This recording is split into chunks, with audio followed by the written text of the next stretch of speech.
All right, so if you need to replace one of your side flags, this should show you how to do it. It's a fairly simple process. There's a few things that you'll need. One is a 2.5 millimeter hex key and a torque wrench set at 6.5 inch-pounds.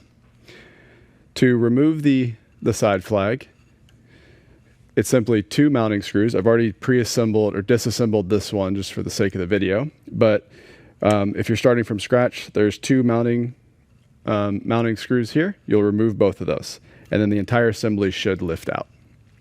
Now, if you're going to replace the side flag, you simply take the side flag itself. So we can come over to this camera. So take the side flag itself, and you'll take the pin that is included in the pack. You're going to insert it into the pre-drilled hole.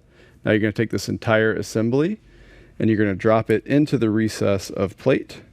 One thing to be careful of is as you drop this in, there is a magnet in the plate, so it's going to want to pull the side flag either towards or away from you. Just make sure that when you get it in, that it is sitting flush and it is not proud of the plate surface.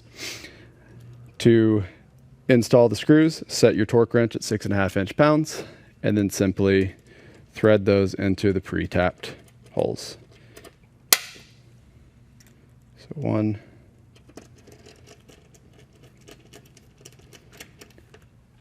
and 2. And it should be as easy as that. You now have a functioning and working side flag.